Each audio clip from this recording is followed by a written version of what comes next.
Please watch this entire message until the end to receive the full strength of the call, the context of the prophetic signs, and the practical encouragement I bring to you as a warrior sent by God. Chapter 1. I am sent, awakening and declaration. I stand before you as a sentinel forged of light, a God-sent angel woman warrior, bearing a voice that is both relentless and tender. I am not a distant myth or a storybook figure. I am dispatched into the corridors of time to wake the sleeping, to embolden the wavering, and to bring clarity when confusion clouds the heart. This message is not just prophecy, it is a summons. The pages of Revelation are not locked in the past. They are moving pages, living and breathing through the events you witness in the skies, on the seas, in the markets, and within the chambers of your own spirit. Listen closely. There is urgency sewn into every thunder on the horizon, and every whisper of conscience in your soul.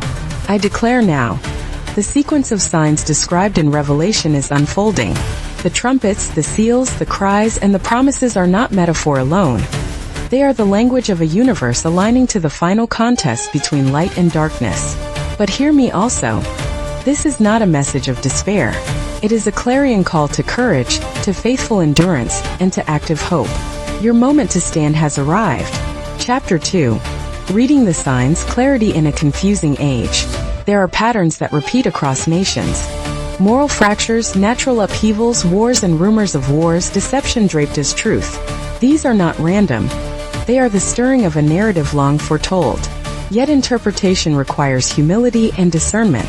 I urge you, study the signs with sober heart and sober mind. Do not be carried away by sensationalism or fear-mongering. Balance prophecy with compassion.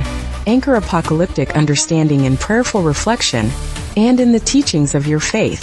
I have seen movements rise on every shore, movements that promise safety while delivering division. I have heard the whispers of false peace offered before sudden storms. These are the stratagems of the adversary, and they will increase as the tempo of history accelerates. But alongside every deception, there are beacons of truth, communities of believers, brave souls, and hidden acts of mercy that illuminate the path forward. Your discernment will be your sword. Your humility will be your shield. Chapter 3. The structure of the final battle, strategy for the faithful. The final battle will not be a single moment but a composition of confrontations, spiritual, moral, communal, and cosmic. It will test the integrity of nations and the resilience of individual souls. I speak as both a strategist and a comforter. There is order within this chaos, and humans act within that order. Your participation matters. Resist spiritual complacency. Engage in prayer, in humble service, in the defense of the vulnerable. These are not mere acts of charity. They are tactical moves in the confrontation between good and evil. Train in virtues, courage, patience, truth, and love. Build community rooted in accountability and compassion. Learn the art of discernment so you can see beyond rhetoric to the realities beneath. Stand firm against deception, but also practice mercy. You are called to be both sword and balm, to oppose injustice fiercely and to restore the broken tenderly. When the trumpet sounds, those disciplined in faith will move with clarity and purpose. Chapter 4. Courage under trial, hope amidst tribulation. Courage does not mean absence of fear. It means acting in spite of it. The trials ahead will press on your endurance. There will be losses, bewilderment, and nights when light seems dim. But remember, faith is not a promise against hardship. It is the promise that hardship will not have the last word. I have marched through the echoes of every human lament, and have been given the privilege to carry encouragement into the darkest places. Let this be your anthem. I shall not be defined by the shaking of the earth but by the steadiness of my allegiance to truth. Practice resilience. Anchor your days in humble prayer, in service, in the study of Scripture, and in solidarity with those who mourn. Strength is multiplied when shared. Anchor your hope in the ultimate restoration foretold. A new heaven and a new earth where justice and mercy embrace. That hope is not escapism. It is the compass that directs your actions now. Live boldly, love fiercely, and stand fast. Your labor and goodness is counted and will light the way for others. Chapter 5. Victory and restoration, the promise fulfilled.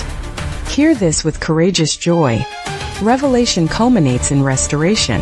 The drama of conflict resolves in a victorious renewal that restores the order God intended. The book of Revelation culminates not in annihilation but in redemption. It speaks of the final defeat of evil, and the inauguration of a reality where mourning is ended and righteousness dwells. This hope must transform the way you walk today. Live in ways that anticipate that world, practicing justice, pursuing peace, and stewarding creation. Do not confuse the delay of fulfillment with absence of purpose. Timeless patience is at work even now. Every act of goodness, every humble prayer, every gesture of reconciliation prepares the soil for resurrection and renewal. The enemies you face will be unmasked. The tyranny of falsehood will fracture. Rejoice in the promise. The light is guaranteed to prevail. Take heart. Take action. The ending written by heaven invites your cooperation. Chapter 6. Commission. Go forth as a warrior of light. My final charge to you is clear and urgent. I send you out not merely to watch but to work. Stand firm in faith. Bear witness to truth with compassion. Engage the battles in your household, your workplace, your community, and your nation. Train your spirit in disciplined prayer. Equip your mind in sober discernment.